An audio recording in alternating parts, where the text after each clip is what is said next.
Well, good morning. This is the called meeting of the Forsyth County Finance Committee. It's Monday, June 8th, 9 o'clock, actually 9:02.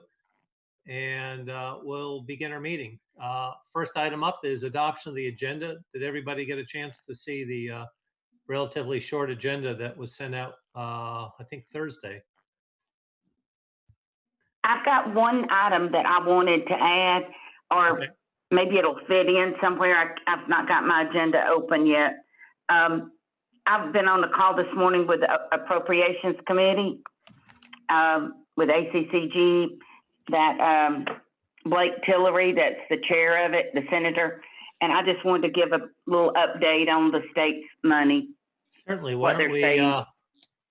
how about we put that under A, and I'm not going to say much anything, so we'll have you talk a little bit about that, and then Dave can do a little bit of update for item 4B. Yeah, that really fits any of those, really. Okay. Yeah. I don't think that'd be a separate budget item. You could wicker that in, I think, good. Okay. Any other changes to the agenda? None here. With that, I'll entertain a motion to adopt the agenda as revised. So moved. So moved. Okay, Second. all in favor? Second. Aye. Aye. All right. Aye. So with that, there's no minutes to adjust. I talked to Dave. The minutes from the last meetings have been done and posted. And so the next time that we get together as the Finance Committee, we'll just go through adopting the minutes for all of the meetings that we've been having. But obviously everyone needs a chance to be able to look at them. So Sandra, thanks for putting that together, and we'll take that up at our next meeting to catch up with approval of all the minutes.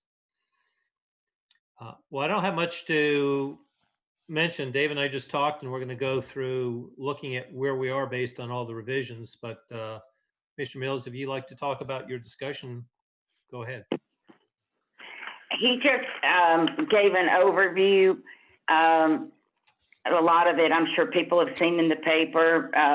He's newly appointed, so he's sort of been thrown in the fire right now with all that's going on.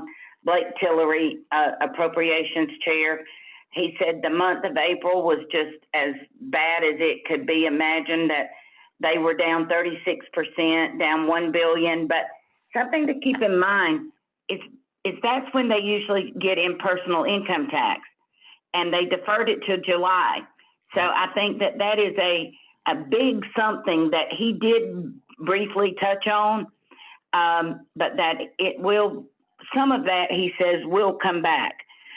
They were down $1 billion in April. They've got a rainy day fund of $2.6 billion, but that if things they're not turning around. He said, I'm the pessimist, and things aren't turning around as quickly as we had hoped. And he said, if we keep having to go to that rainy fund to get money, it would be depleted by the end of this year. And so he said that the problem is with the, what do you call the CARES Act, the sub-grant program that's coming in federal government. Yeah. It can't be used for shortfalls. It can only be used to reimburse for expenses incurred. And that's about to become, skipping over to Dave's part of it, Dave Wills, he has been heavily involved with the governor's office on the CARES Act, that they have received, that the state will get 55% and the counties will get 45%, but that is to be split equally with the cities. And so they had tried to use the Texas model, where it was more based on population percentages and whatnot, but they've not had any luck in that. It's not been announced yet. They've met all during the weekend, and they expect the governor will make some type of announcement tomorrow. It's going to be, the money's going to be sent out in 3 rounds. The first round's 30% of the money, and it'll be sent out as lump sums. He said, I cannot stress enough that you have your paperwork in order. And when it's announced, you'll have, they've got a third-party vendor that set up a web portal, and you'll be able to send those in. So the counties that have got their money ready, I mean, they've got their documentation ready, they're ready to submit, you know, will likely be the counties to receive, because they said you'll receive your refund for money spent in 7 to 10 days. So they're expecting a really quick turnaround if you have your, but they said that any money you take, you have to sign a certification of requirement documentation by the Treasury's guidance. And so it has to be by the guidelines that they put forth. There's looking to be 371 million in that round, but it will be divided with the cities. The next two rounds are 35% each. They haven't really worked out all that yet. The governor is still meeting. There is, let me see if there's any, they said that there's 24 billion in the state's budget, and there's another 24 that comes from federal. They should receive the money in the next 30 days. I mean, that it should even get to the counties. 2.1 billion to the state can be used for COVID, but not for lost revenue. They thought that they knew they were in a shortage of money anyway, but COVID made it be exponentially worse. They went from 15% though down to 11 because things have picked up some. The sales tax, this should make us feel good. Sales tax statewide is 11% reduction in collections so far. And Dave said ours was much better than that. Right. And I asked him a question about cuts because I had been reached out to by the connection in town, and they're terrified that they're going to lose their money. We've got more people suffering with mental health issues and drugs because of COVID than ever, and they're talking about cutting out their funding totally. And I asked the appropriations chair, Senator Tillery, if as it would be so helpful if we knew as a county in the process of doing our budget, if we could know what these unfunded mandates are going to be that we want to continue, because we really, as much as we've made good and made a lot of cuts and got our budget healthy, if we've got a bunch of unfunded mandates come to us, that's the part that's the unknown that's scary to me. I mean, they went through with the policy council, and each lobbyist for the council spoke about bills that are still active.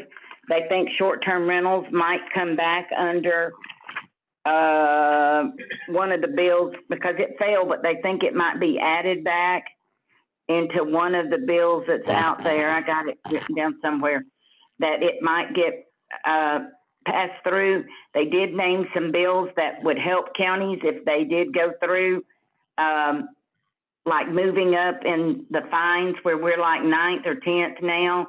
When fine money comes in, there's a bill in there that moves counties up to 5th. There's also an increase for add-ons for police retirement funds. Instead of deduction, there's an added 14 million that's being put into that. By and large, I think that's about covers it. Nope, they think they're going to be in session for 2 weeks is what's likely, and they're going to be making just a ton of decisions about money in a quick way. They're not allowing anybody to come in for subcommittee meetings.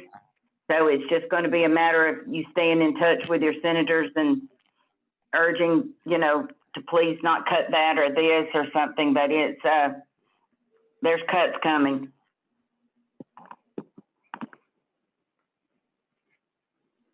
That was really helpful. I contacted Dave like a week and a half ago when they had the second version that they share with the governor. And the challenge is that the Georgia Municipal Association is pressing for a distribution between cities and counties that isn't really in our interest. But they started with that Texas model and then they modified it. And so even though Cobb and Fulton and Gwinnett were large enough in population to get direct money from the federal government, their cities aren't having to share in the money that the county's got. They're getting a slice of the money out of the money that's flowing through the state. And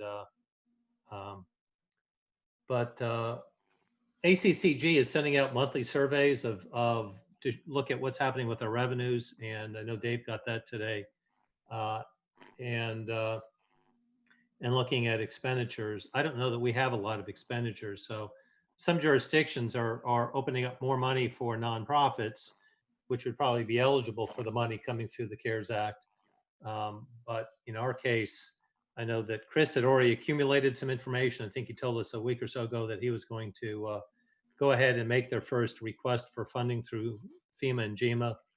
But in our case, most of our costs to date have really been the PPE, which is obviously some significant money, but not in the context of millions, obviously. So What about the money that's been spent on the putting all that plexiglass or whatever it's called in all Yeah. the offices?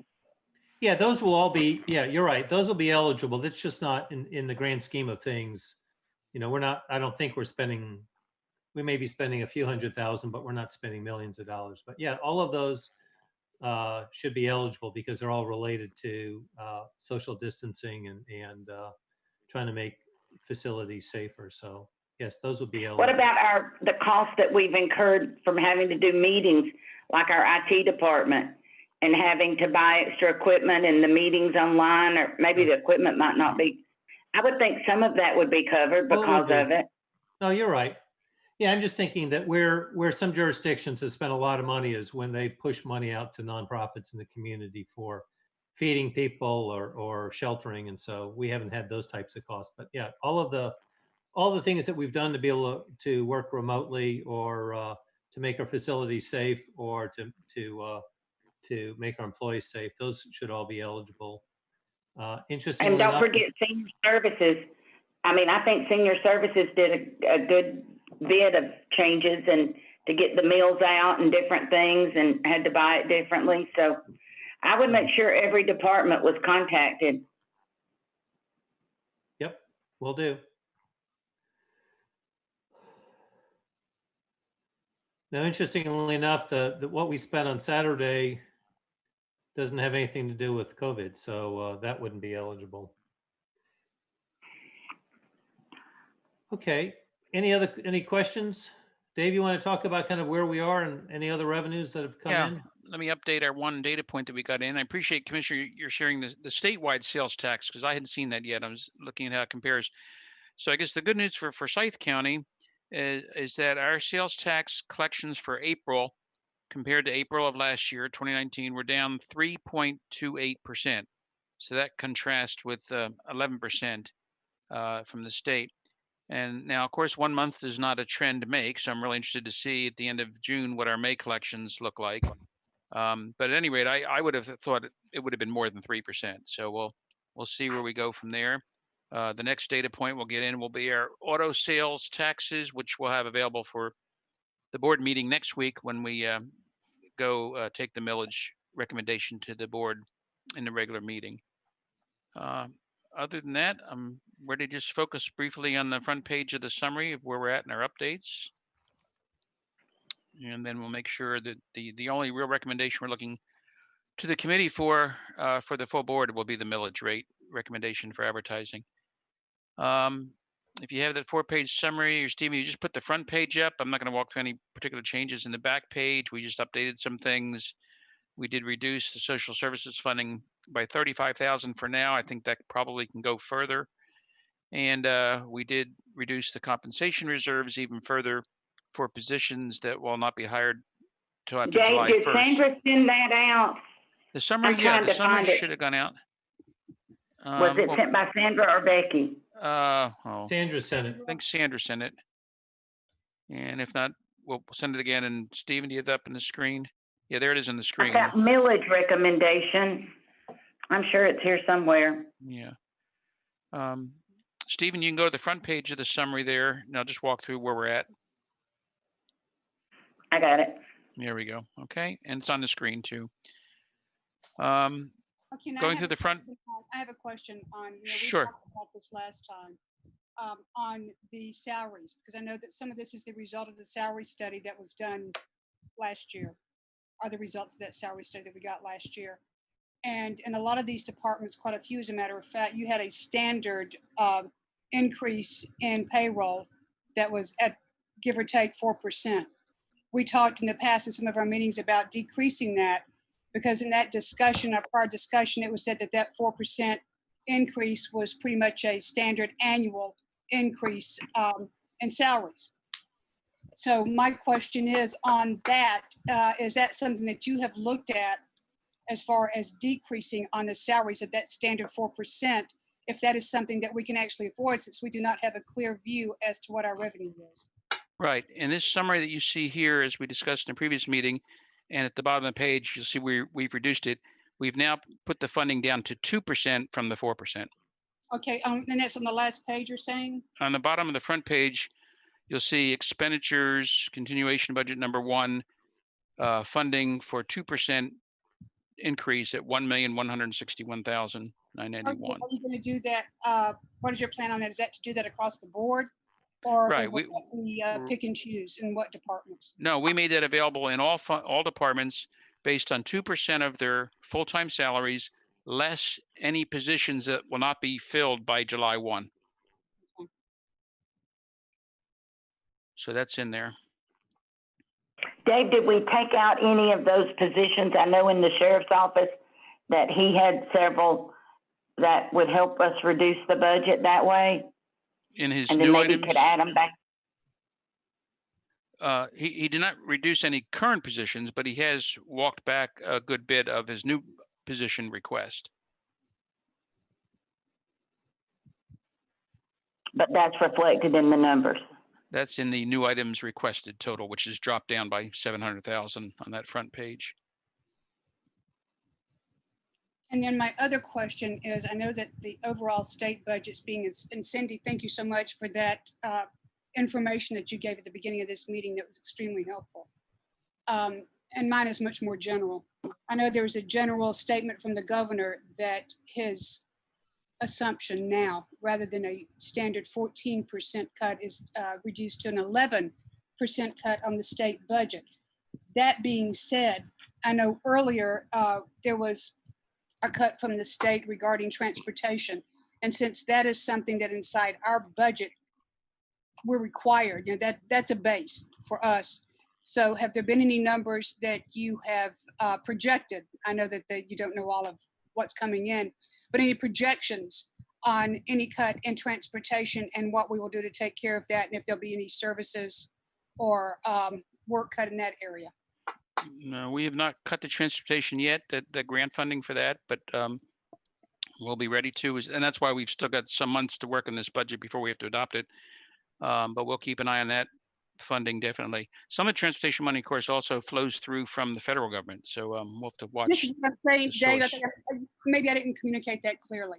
Okay. I'm not talking about what you cut. I'm talking about what you have done to prepare yourself for the cuts coming from the state and the federal government. That's what I'm talking about, those cuts that you have no control over.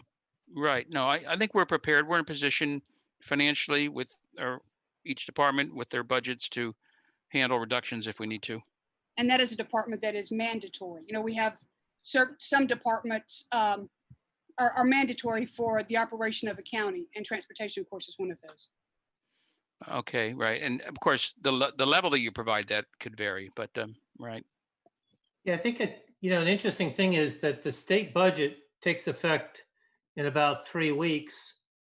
So what the state does in terms of cutting the state budget, I'm glad you brought that up, Commissioner Cooper, will impact our current year budget. So the most immediate thing we'll have to do is to look at the current year and how do we absorb anything that flows downhill from the state to us in their fiscal year that starts 3 weeks from now, which is 6 months before the year that we're looking at. Obviously, what the state does for their fiscal year impacts the first half of the year we're looking at. The federal government, I don't know, their fiscal year starts in October, and they don't tend to stop spending regardless of income. They just operate in the deficit. So we'll have to monitor that. But yeah, I think we agree. Transportation is a critical service here, so we'll have to keep an eye on what happens either in Washington or in Atlanta in terms of the impacts. But the state will impact this year's budget. If the federal government were to cut back, it could impact the last quarter of our current year's budget, not just the budget that we're looking And at. on that, Eric, we've received no projections as to what that may be from the state. They've got to make decisions, and they're in the No, process we of haven't. meeting to do that right now. Yeah, well, Right. I'm just asking you that you have not received any projections from the state as to what will be cut that will be affecting us for the remainder of this year. No, we haven't Not seen yet. any. No. All right. Of course, our main transportation program is Dial-A-Ride, which is federal funding. And so we're watching that, but they're reducing our federal funding under this 6311, if I got the number right. We're converting over from rural to urban in 6307 after the census. And so they've been reducing our federal funding for Dial-A-Ride for several years, and we've been filling the gap. So we're down to about 170,000, I think, or less now from federal funding for our transportation program.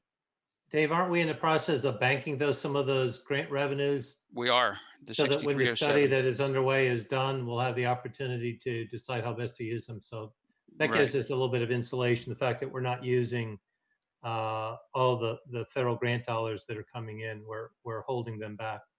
Right. By contrast, whereas Dial-A-Ride has been reduced down 170,000 or less, those funds for the urban program have been over 600,000 per year. And then we now have access to those. And you're right, with the board just approved banking those a meeting or two ago. So if they're cut, just the amount we banked will be less than what we set aside. I will be shocked if GDOT, I don't see them pulling any funding that's already been committed, because it's like funds that are already in place. I mean, they might push projects out. I mean, that's just my feeble guess, but I don't think that you're going to see them pull funding from 369 or from other things that they've already committed to. I think that you might see 20 not coming forward as quickly. You might get a completion date that's farther out, or some projects that were on the list that were going to be done sooner will be done later. That's just my guess. But that's typically the way you see them do. Sure. They don't want to hold up the projects that are already in the pipe that are so far along. And they usually commit the funds that are there. I mean, that's just my guess on it.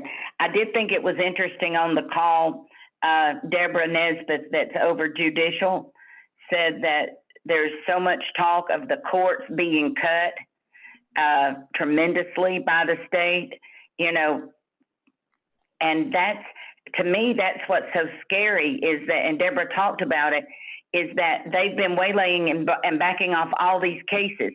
And so they've got all these cases and they really need more staff instead of less staff. But yet they're cutting their budget. And the only way, I'll use the DA's office. You could use any of the other offices that are state funded. I mean, they're going to be cutting employees instead of adding employees, and yet expected to try to get caught up in doing all these cases that have backed up tremendously. So I think that's going to be one thing that we need to be considering as a county that could come to us. Right. By the way, the one other piece that the board committed to in our transportation program, you'll recall, was the $100,000 in funding that was added for common courtesy. And that started at the end of last year, was out of last year's funding, and we've rebudgeted that into this year. So since the federal funding is reducing in part, our transportation program, the board appropriated $100,000 out of county funds for that program. And that's been used. Go ahead. I'm sorry. I didn't mean to interrupt you, Dave. No, that was it. I'm done. How much is used? When I say transportation, and maybe I'm incorrect on this, I am including roads and bridges when I say transportation. I'm also talking about the infrastructure of construction, such as those state highways of funding that had been allotted for that in budgets from the state that may no longer be available to us. So that is also something that I'm talking about. And I think it needs to be addressed internally for us. And just answer my question, if you would, have we done anything internally in projections for our infrastructure of funding that comes from the state as to what effect that will have on us? No, we have not. We haven't seen any word in that either. I'm trying to think of the projects. Remember, most of it's local funding. we have some smaller grants on a couple of those projects for $1.5 million or $1 million. There were And those, grants. and I'm guessing, I mean, I'm not down there making those decisions, but I'm guessing those grants may be something that are affected by cuts. Yeah, So it could be. could you get that Uh, information, Dave, and relay that to us? Okay, we'll go back and inquire again. I appreciate that. Thank you. Yeah, the two I big I don't like projects. I just don't like being blindsided or something coming to us from a revenue or expense standpoint, you know, just hitting us blindsided whenever it comes out. So if we have some idea beforehand, then that gives us a moment to prepare. Right. The two big grant amounts are the 19 million for the 369 project. And again, that's a pretty firm commitment. We're ready to award the contract. So as Commissioner Mills said, that's a commitment which I don't know that they could even back out of that. And the other one that has a lot of federal funding is the McGinnis Ferry interchange at 400. Right. But that's become, we have a very small part in that. That's becoming primarily a state and federal project. And that's it. The rest of the projects are mostly our funding, other than $1.5 million grant here or $1 million grant there. Okay, then from the standpoint of our funding, is there anything from our standpoint that we're seeing a possible reduction? Because let's face it, infrastructure, that's another, when I say transportation, I'm also talking about the county's infrastructure as far as roads and bridges go. Therefore, with that, do we have anything that we're seeing a problem in our being able to take care of our infrastructure as we had assumed we'd be able to do prior to COVID-19? Right. Not yet. The main funding source we get for repaving our roads comes from the LMIG state program, which comes, from my understanding, directly from fuel taxes. So I would think, to the extent if fuel tax collections are less, we'll have to watch and see if they reduce our funding in that program. That's a full program, but I mean, all of our roads are on a schedule to be repaved on a regular basis. So if that funding was impacted, we'd have to probably back off of that program somewhat. That would be the other risk right there, would be the repaving program. Yeah, because see, what I'm talking about is, and Cindy and Dennis can certainly validate this one for me. When it comes to your citizens of Forsyth County, this is, I would probably say number one. Yep. Is infrastructure. And Dennis and Cindy, we get it all the time. So if there is going to be a decrease, we commissioners need to know, and we need to know what the county has prepared to take care of the roads and the infrastructure, of anything that we have scheduled, if there's going to be a decrease in funds to be able to follow through. Right. I definitely think LMIG is the one that's the most at risk. And that would be changing the paving of the road schedule or something, but that's a big one. I mean, fuel tax was down it was down 80% at one point. I'm sure it's caught back up some. And that's something that we just need a regular update on, Cindy, because you know good and well, if something that has been targeted and promised and projected, and we're not able to follow through because of LMIG, then, you know, people want an explanation, and justifiably so. Right. Yeah, and I think giving them periodic updates, that's what I'm talking about. Absolutely. It helps us soften the blow. Mm-hmm. It does. Dave, how much of the 100,000 that we allocated for the supplemental, the whatever it's called, I can never think of the name of it. Ride sharing for common courtesy, the program. Yeah. How much did they use? They just started using a little bit at the end of the year. I think it was less than 10,000 because we re-budgeted most of it, but they've been using it more now. From what Avery said, while our dial ride program has been down 40 or 50%, he said the common courtesy was not down as much. I don't have a dollar amount in front of me. Staff could look that up while we're talking, but I still think we have most of that 100,000 still left to spend this year. So good. I thought though, Renee Unterman had called me the other day. I know Molly had talked to her too. And she said that Lisa Bennett was really concerned with her numbers, that a lot of the parents are scared to let the adults, special needs adults, come back. And her funding relies heavily on the numbers from Medicaid. So she was just saying that was a big, big deal right now for her. I haven't talked to Lisa about it, but Renee just told me that when she called the other day. Okay, very good. All right, if we're ready, just briefly on the summary, and then we'll go from there. On the summary, you will recall we start with the 2020 adopted budget, the total estimated revenues, which we have not changed yet, although we should get our final digest in, I think, within the next week or so. for millage purposes. And then we showed our reduced now, what is now the preliminary budget for the current service level is now down to 149.1 million. And that's a 0.4%, 0.4% below the current adopted budget. Two more numbers I'm going to tell you about that we didn't have ready for production in the middle of last week when we printed and produced this. We're just about done with the capital replacement program, and I'm very confident now that we can reduce that transfer out of here, the 3.8 million down at the bottom to capital. We can reduce that by at least $500,000. So this 149 million will drop down by another $500,000. And we're finished keying in all the FICA matching tax reductions that go along with that 2% reduction for the compensation. That'll take off just under another 100,000. So that 149.1 and will now be down to 148.5 million, 148.5 million. So that's going to drop down even further. And what you also see in the summary there is the new items requested have now dropped from, they were over 3.7 million before.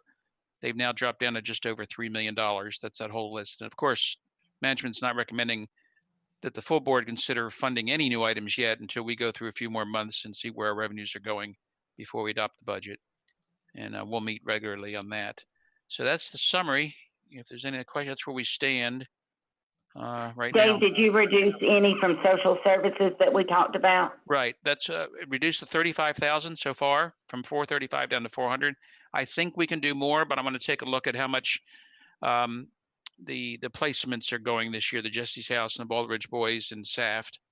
And once I get a better handle on that, because I'm going to have them fully funded in juvenile court and then reduce the social services funding down accordingly. But 35,000 for now. It could be more. In my mind, when I first looked at it last year, it looked like we had maybe 75,000 total available. But Yeah, I need to look at. I was need to look thinking at the usage. 75 or 100. Yep. Let But I me need to ask look at the usage. I'm on sorry. the Go ahead. Services, could you please give us some information regarding a comparison of the cost that we've had so far whenever you're doing it as a invoice, when all the services are invoiced, because all of them are right now, right? The four remaining organizations that we came up with fixed dollar amounts for, but they are, you're right, they're under invoice for services, and this is the first year for them, so we have to go look at that. And that was my question. Have you done a comparison of what I have not the no. prior year? I mean, even if you have to break it down month by month as to what it has cost on an invoice basis. Right. No, that will be part of my total review in order to reduce that 400,000 down lower. I knew we could do 35,000, but you're right. We'll have to look at the usage of all of them and see if we can back off that number, how much more.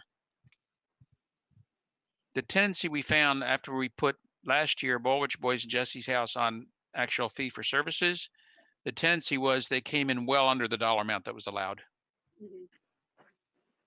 Because the thing is, I'm excuse me, I'm concerned about cutting services themselves, and I really am. But it is so important that the services that any of the services that the county funds or reimburses for, that we are doing that as economically as we can before anything happens as far as cutting services. Because these services, I don't know of any service that we have on the social services list that are not important or even mandatory to our community. Right. No, they're all very important if they're done correctly.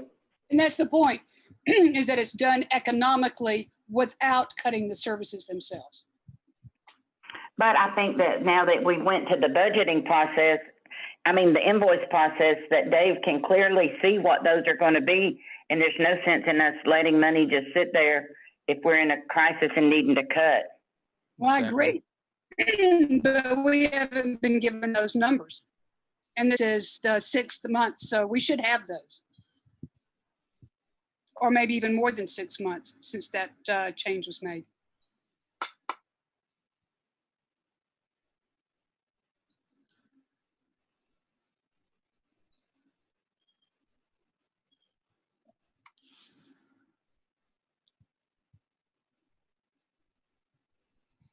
All right. Can you hear me? Yep. Okay. Any other questions on the budget summary?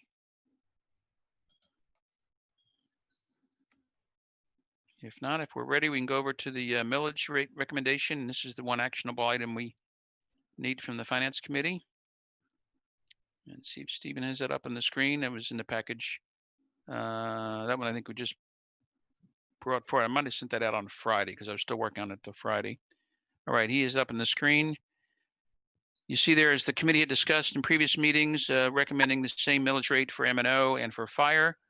But the good news was, after going back and looking at our cash flows in the bond fund, that we can, I'm confident, safely, and by that I mean without having to come back in a year or two and raise it back up again if the digest goes down, we can reduce the bond millage rate by 4/100ths of a mil, or 4.12% reduction, which brings down the total county millage of the three combined by 0.5%, and that's a reduction of about $600,000 to the bond fund.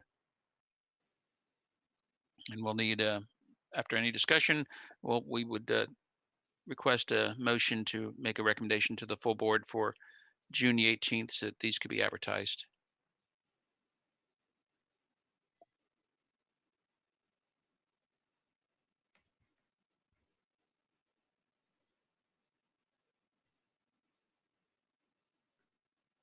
Any questions with that? Yeah, for me, sorry, I'm not trying to be a pain, but maybe I am a pain. But then it's my job to be a pain. On the M&O, and that's just going across, status quo. Is there any way in that M&O that can come down? Sure. I mean, it's up to the board to levy it where you Well, want. see, here's what I need from you, Dave, okay?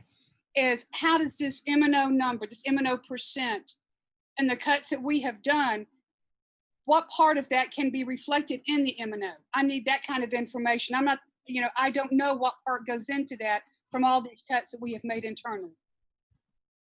So, okay. Go ahead, Eric. well, so I guess a couple of thoughts. One is, Commissioner, so we have a list of items that have been requested, and as Dave said earlier, at this point, the suggestion is that we not make any decisions about those until we get a few more months worth of data. Because if revenue declines more than Dave is currently forecasting, you won't have money potentially for any of those, and you may be cutting some existing services. So the challenge with setting the millage, because of the fact that that's the one thing that has to be done in the near term, is that you'd be cutting a revenue where you have certainty, because the millage rate times the tax digest determines the revenue, but you don't know what may be happening with other revenues. Last year, we lowered the bond rate and increased the M&O specifically to have the capacity to deal with the fact that, going back to some of what you're talking about, we have a capital program, and every one of those expansions of operations that are associated with that require people that aren't on the payroll today. So, for example, as we bring linear land out of the ground, it's going to have staffing requirements. That's probably a good example, because that's a very large single park project where we're going into an existing park and renovating. There may or may not be. So Bennett, to the extent that we just added some additional land, if we want to do more with that site, or if at Sharon Springs, if we want to do more at that site based on redoing it, then not next year, but in the subsequent year, if you have additional staff. Right now, just looking at next year, we've got a request for additional staff because we've got the extension of the Greenway that is, large parts are already done, but that's getting close to being completed. And so Parks and Rec is asking for additional staff. So, the answer is, can you cut the millage? Certainly. The challenge right now is that we don't know whether the capacity that we have right now, potentially in next year's budget for additions, could go away based on other revenues that either continue to decline or don't recover as quickly as currently projected. So, Eric, excuse me. I understand all that. I really do. Thank you for that. I do understand that. I get that. Here's my question. One, what is the deadline for us setting the millage rate? Okay, what's the deadline on that? That's one. And number two, when you talked about the parks and you use those, when you use Lanier Park, Bennett Park, and Sharon Springs, all three of those, is that part of this number? Here's how it is. Are you saying that that is projection could possibly be if this thing is cut, that those are the three things that could possibly be affected? So Or let have me you respond. been for that consideration? Yeah, so Commissioner, Dave started last year at the suggestion of Standard & Poor's, one of the rating agencies, publishing a 5-year projection. One of the things you do with the 5-year projection is look at the affordability of future commitments. And the challenge is when you commit to build a park or expand a park or renovate a park that has operational implications, then you have to look at the affordability a year out or 2 years or even 5 years out of staffing that. Because once you make the improvements, the public has an expectation they're going to maintain and operate it. The challenge is if you were willing to lower the millage rate this year and increase it 2 years from now, then that might be a viable option. My experience is it's very difficult to raise a millage. And so every time you make a reduction, you have to do it with the understanding that a future board may not be willing to raise it back up, even Okay. though you're only taking it to a level that had previously existed. Yeah, So let me comment on the And process. thank you for all of that. I really do appreciate it, but you kind of wrote a book when I just had a question. So my question is back to my question. yes, On those three parks that you mentioned, was the staffing of those three parks part of the consideration for this rate on M&O? for me, yes, because you need to be able, you have a 5-year projection and you need to be able to have the growth in the revenue, be able to accommodate not just the increase in cost of what we do today, but the staff that'll be required to operate expanding You operations. said that, and I got that. Thank you very much. Okay. I think Let third me- time let you me- said it for me. But let let me me get, con- I'm trying to get very specific here. Plus, I've got a house full of kids here, so I'm kind of like moving those along. I think I So, got the answer. The thing too Go ahead. on this, was staffing Denmark part of your consideration on that? Because that was a 15 to, I believe, 17 million project that got put on there. Up top, Dave, number Dave, do you one, have that? greenways. I don't think we had That the, was part of that consideration. And no, if in the, not, then how could it not be whenever that was at the top of the list? well, in the 5-year budget at that time when I did it, I don't think I had the full staffing at Denmark Park in there out 2 years. Commissioner, I may go back. I don't think we answered your question about the process for the millage rate, if I may.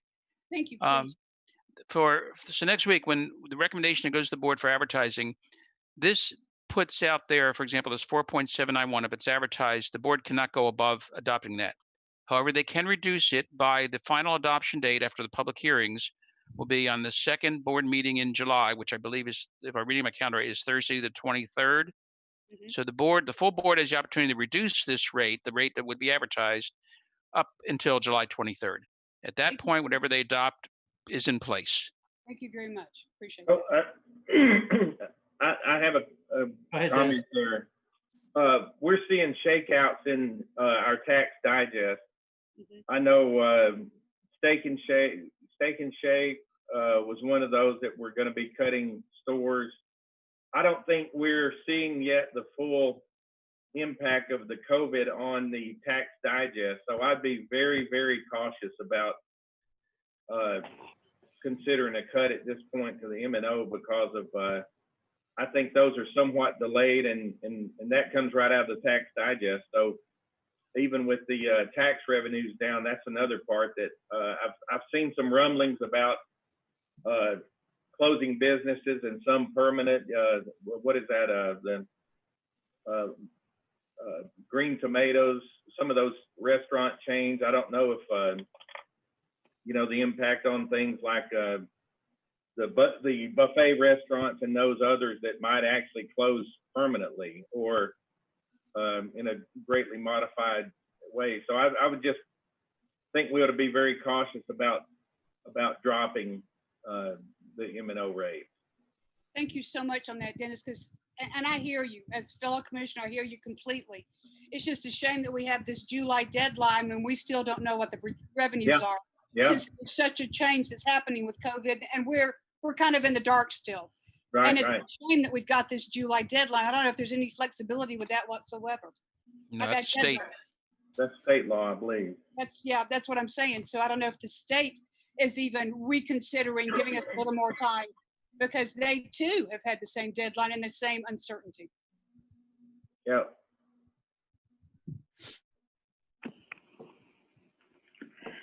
That's the reason though, Molly. I mean, and I'm usually one wanting to cut the budget and do rollbacks and everything, but with the unfunded mandates hanging out there, I don't think we're in a position we can cut millage. I'm tickled that we've got this bond that we could cut it, but I'm fearful that we're going to have a lot of things that we're going to be called on.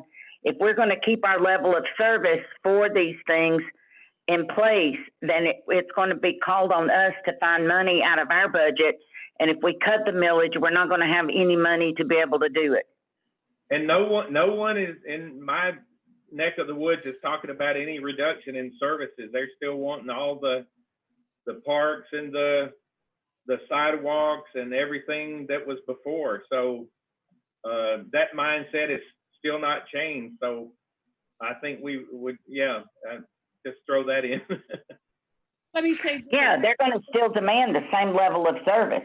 Let me Right. say For sure. this, what has happened here with Cindy and with Dennis is thank you so much for pulling out exactly what this M&O covers. Because when the citizens of Forsyth County want to know why would you change the millage rate, it is excellent that we're having this conversation as to what that actually covers. It's not just, raking in the dough, which sometimes can be the impression. But this way, the citizens are getting an actual discussion as to what that M&O covers and what would happen if we were to cut it. So thank you so much. I wanted that to be put out there, and I really appreciate that. Thank you. Yeah, thanks for the One other thing, I mean, we've got all these lurking in the distance building projects too that, if we start to do any of those, I mean, personally, I don't know why at Sharon Springs we'd be having to add staff when it's been a full park for a long time. I don't know why we're having to add a whole lot of employees at Lanierland when we've got maybe a director or whatever they call the person, the coordinator over the park, but we've had a full maintenance crew there for a long time. I mean, maybe a couple of more employees, but I'm being told Lanierland won't get built. It won't open next year. I mean, that's what Jim Pryor keeps telling me, that it'll take a full year. So I don't know why we're talking about adding more operation at Lanierland when we can easily go back and fund that when money could start coming in later. I mean, we could look at that mid-year. I don't see that Lanierland, Sharon Springs, or Bennett Park are any burdensome issues that are taking up a bunch of the budget. If they are, somebody hadn't done a good job at trying to work all that out. Well, let me clarify. Bennett Park's not even going to be built. It won't even go out to bid until we'll be talking about Bennett Park next year. Y'all might in the budget. Bennett Park's not even looking to be done until Lanierland's finished. So let me clarify. My point, Commissioner Miller, you're right. These are not issues for next year. The issue is if you lower the millage rate, are you willing to raise it when you have new facilities come online?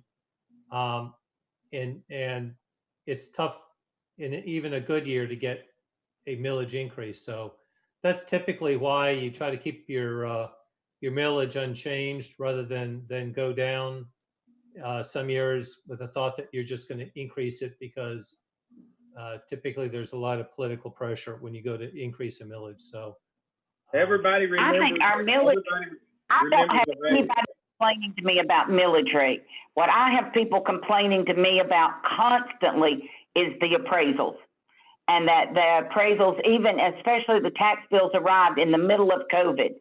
And that, I mean, people are irate that their tax bill, they say that we're doing a tax increase via the appraisal process instead of doing it a true what they would rather, than raising the millage rate. And people think the Board of Commissioners are behind it and that we're telling Mary to raise these things, which I've been screaming, why are we raising them? I don't see that they're justified to be raised. I mean, I think that eventually the state legislation is going to come down on those appraisals and come down on our government, just like they did on Fulton, because our appraisals just keep going up and up and up. with using these new methods to calculate it. Triple dipping is what I call it, and I just don't think it's fair. I've said that repeatedly, and I think that one day we're going to get caught up in it, and we're going to be hit hard because we've been pushing the envelope way too far for way too long. Cindy, do you have any idea? Because I don't. I haven't even opened up my new appraisal. I'm not dying to see it. But anyway, does anyone have any idea as to, and I know it's all over the place. I mean, last year was all over the place. So is it still all over the place as far as what the increase in appraisals go? I know for me, there was one appraisal on a property that went up as much as 26% last year. So do we have any idea? A lot of people's was that. Mine went up again. I hadn't figured it out percentage wise, but it went up a good bit. Yeah, mine went up 1.5%, so mine didn't change much. Well, let me ask you, you said, Cindy, you said something about a change. What changed in the way these are done? I mean, these appraisals, because you're right, this is a constant. These appraisals just keep going up, up, up. It's by state guidelines. We don't have anything to do with it, and we're not asked to give input on it or anything. We just get blamed for it. But they use these three methods, and one is, I had Mary do a whole presentation before our board, probably before you got on it, but it was, they have comparable method, then they have replacement method, and then they added in this new thing that it is like they add on things for like nice things, like if they think you've redone your driveway, they do a bit. That was what she explained to me. Or you did a lot of landscaping, or you did repairs to your home, and all of a sudden you get hit. And I have said to Mary in public meetings, Mary, then that's part of the replacement value. I mean, that's part of your comparable. If you're comparing my house to another house, the nice landscaping and the sidewalk or the brick or the accents or the driveway, I said, so when my driveway was busted, did you give, because I just replaced sections, did you give a deduction when it was bad? Are we trying to tell people we want them not to fix up things? We want it to look as bad as possible, or we're going to charge you. We're looking at people with drones, it seems like, and we've got people looking in their back windows to see if they do anything so we can sock them with another higher appraisal. When, to me, it's triple dipping, and I'll argue that all day long. I've told Greg Dolezal I think it's wrong. I know it will take a hit to our budget, but in my opinion, if we're going to go up on people's taxes, we should do it legitimately with millage rate increases instead of doing it through the back door with these lofty, I just don't believe they're accurate appraisals. And I've sold real estate before I did this job. And if I had went out and said, Dave Gruen, let me sell your house for you, I want to be able to give you a price that it's sellable. I wouldn't say, I would show you comparables that are like your house, like a community you're in, like the things around you. I wouldn't say, oh, well, then we can add another $50,000 because of this and another $50,000 for that. That is triple dipping. You don't get that when you go to sell. I'm telling you, I know that. Okay, on that, and I certainly respect what you're saying, Cindy. So with that, you're saying that this criteria, this triple dipping is happening statewide because it's the Yes. state doing this? According to Mary, it is what they have allowed to happen statewide, and it gets more money to county governments. That's it in a nutshell. Allowed or required? It is what's required, and Dave, you correct me. It is it's got something to do with utilities, and you have to be able to appraise to the 92nd something, or you can't charge utilities for you can't tax them. Eric, you know what I'm talking about? Yeah. Dave? I'm not that well versed in that aspect of it. I mean, we've heard about it, but yeah, it's the issue that if you don't have a high enough level of accuracy, that you pay a penalty with the utilities and what they get charged. We'd have to have Mary give us the detail. I mean, I've heard it like you have, but I don't remember the. Could you get those? Could you get those out to us? Because we have to answer these questions. And Oh, we could ask we could ask Mary to provide If you something. would- If you would do that, please. Okay. Well, to make you all feel better, I just looked at my assessment and mine went up 15.3%. And since I'm just now getting the homestead, that means my taxes went up by that amount. Mine's 9%. But I would argue that my assessed value last year was artificially low. Well, I wouldn't argue that on mine. Yeah, but Dennis, we I might. will definitely not argue that on mine. No, me either. Absolutely I not. think I'm catching up with what the value should have been last year. Because, and Dennis and Cindy, see if you're with me on this. This is something that and Cindy, I'm glad you brought up the appraisals. I was on the millage rate, but something that this community gets really upset about, okay? And I want us to be able to give a logical, informed response as to what's going on with that and who's responsible. So if it's required by the state that we use all three, then we have no choice. If it is something that is available from the state, then maybe we need to have a discussion. I don't know. I know those are the questions I'm asking and I need to have answered. So whenever we have a discussion with our citizens, we can answer those questions for them. And they're justifiably so. They have every right to want to have an explanation about their property tax. Absolutely.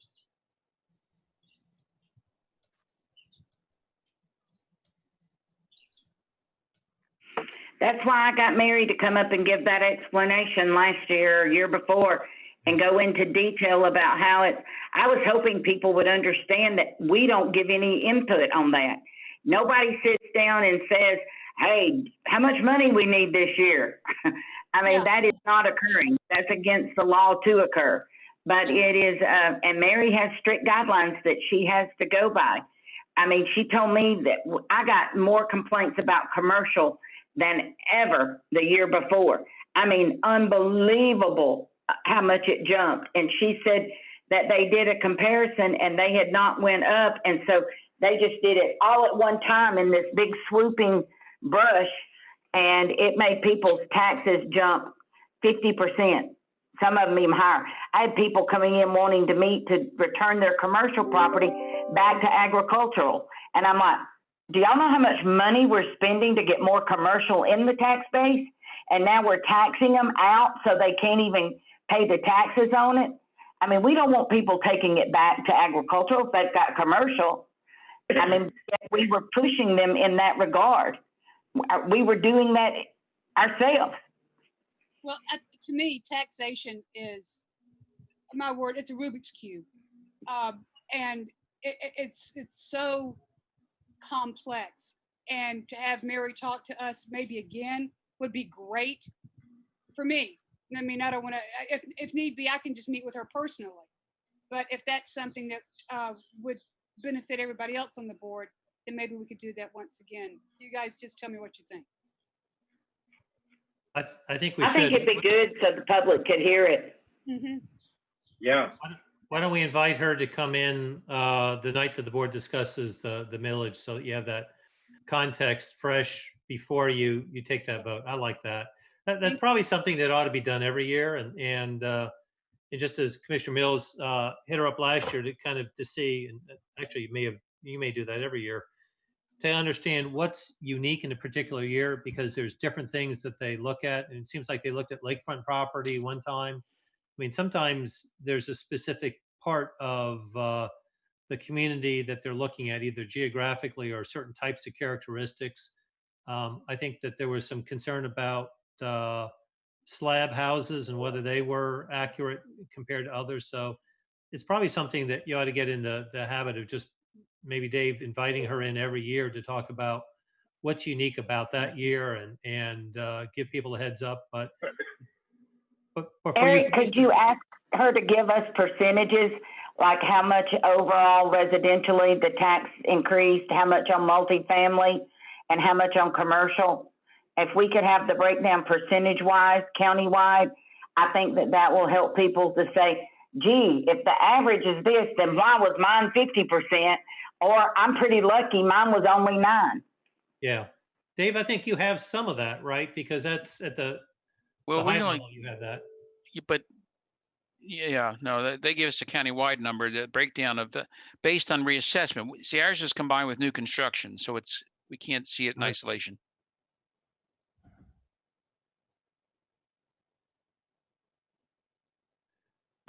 All right, so we'll queue up Mary to come in and talk at the board meeting, so you have that before you're asked to vote on the millage. Thank you so much. That is so helpful to me. Thank you. Thank you for bringing it up.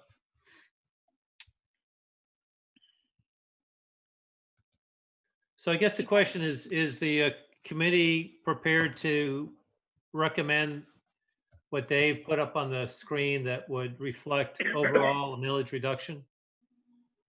And recognizing that's the highest that you can go, or that the board would go. The board does have the opportunity to come back later and lower it if the board chose to. I'm fine with that. Yeah, me too. Okay, do I have a motion to make that recommendation to the So board? moved. Second. Okay, all in favor? Aye. Aye. Aye. Aye. Okay. Motion is adopted unanimously. What else needs to come before the committee today? Dave, anything? That's all I have for now. Okay. Anything else anyone would like to suggest before I ask for a motion to adjourn? Do we have any idea when our next meeting will be? Will we be just getting now back on our, once we hear from Mary, but you're going to do Mary at a board meeting, right?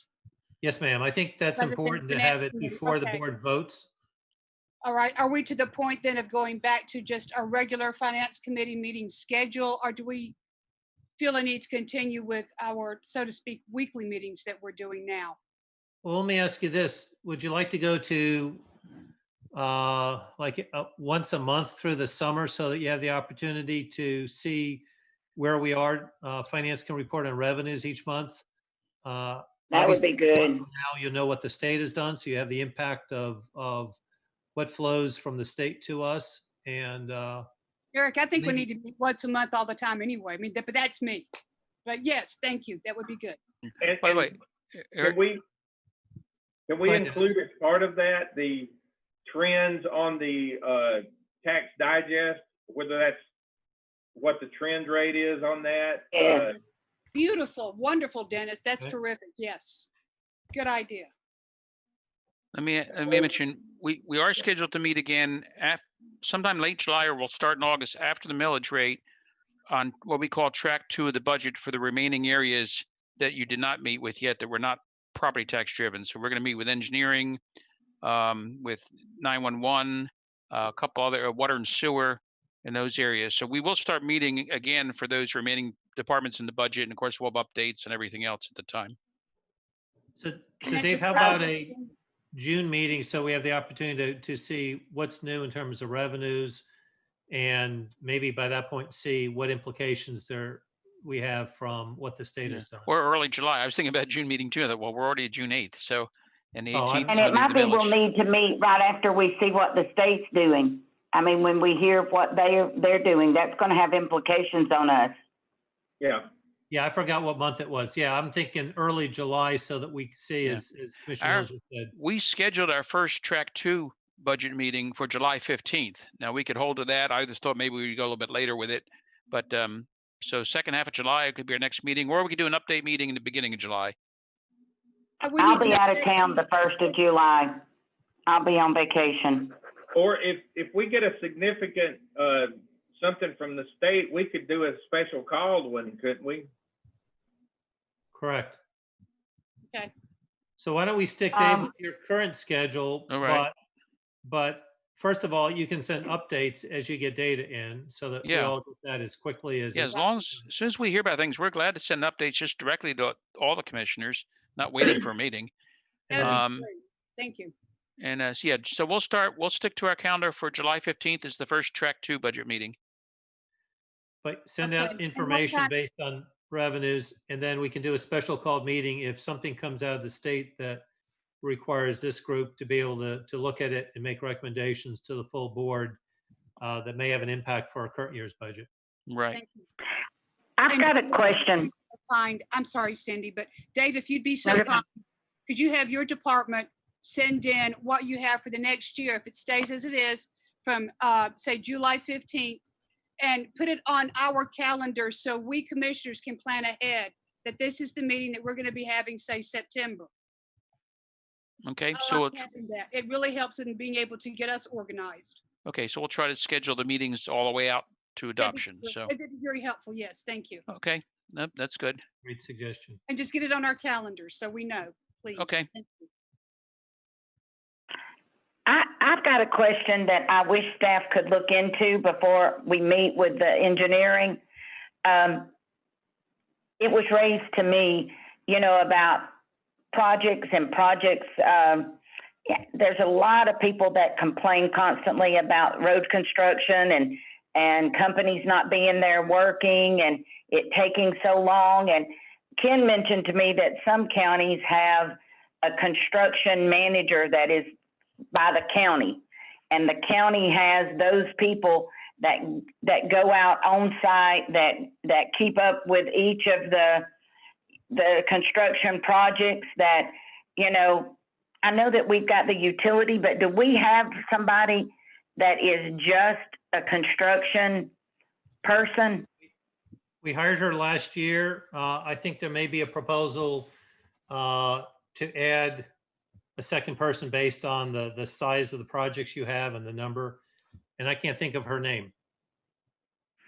Dave, do you Is remember? it Kim? No. Is it Kim Riley? I think it's No, she's Denise the- House. What? Denise House. No, it's not House. No, Denise does the money, doesn't she? Yes. You're I talking think about it is actual Denise, but- project manager. No, I don't know. Oh, the project Denise manager. Farr. Denise Yes. Farr. Yeah, so Yeah. Denise Farr is over that, and the construction inspectors report to her. But yeah, I think I heard that there may be a request to add a second person because of the significance of the projects that we're in. But see, I think there's a big loophole that's missing in communication on those projects that might hold these people more accountable to keeping their work going. I mean, I'm telling you, when 369 starts, you're not going to need it, because I'm going to be, if I'm still in office, I'm going to be all over it myself, because I have to drive through there every day, multiple times a day. But I think that if they have somebody they're accountable to, I'm of the mindset our contracts need to be rewritten anyway.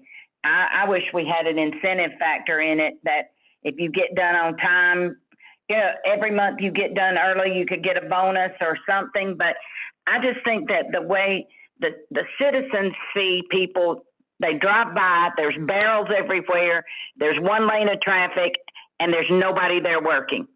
And that makes people irate. And it goes on and on. If I read one more thing about Pilgrim Mill Road, I'm about to pull my hair out, because it's like, oh, it's a this, oh, it's a that. And it's not as bad as Old Atlanta Road. It hadn't reached that point as when Old Atlanta Road was going on. But at the same time, we need to do, I know we have contracts, I know we have built-in rain days, but we are failing communicating that good to the public, I feel like. Yeah. That's one area that impacts everybody, and I agree with what you said, Cindy. If we had some kind of incentive to where we could, because it just helps everybody, and we know how they shift around the shell game with the resources to finish projects, and we know all that. It's adds to their bottom line, but if we had some way that we could make that more accountable, it would sure be better, I think. And I know next to nothing about it, but I do know that with the landfill, ever since we've invested that money into Sam Buckles, that landfill has smelled better. And ever since we had an environmental engineer that has been out there, and Charles, that they have picked up their game. In fact, they picked up their game so much, Advance hired a person to be with, this hood guy works with Sam. They had to counter with a person. And I just believe that if we want to, we've got building inspectors that go around and talk about nails and talk about this, and yet we've got road projects that we're spending $50 million on, and we just need to be on it. I just believe we need to be on it, that if they've got thresholds and guidelines, we need to be on them so much more. Same thing goes for building parks. We're spending a fortune on parks, and we need to make sure they're giving us the work that, not just the building of it, but that the construction contract is being met. Like that, I think it's a cost savings. I think it'll pay for the salary. If we've already got somebody doing it, then why are some of these projects taking forever to get built? And costs keep going up over budget every time there's a delay. I mean, just because we give somebody 3 years to complete a project, why has it got to take 3 years? Why has it got to, I mean, why can't it be done sooner?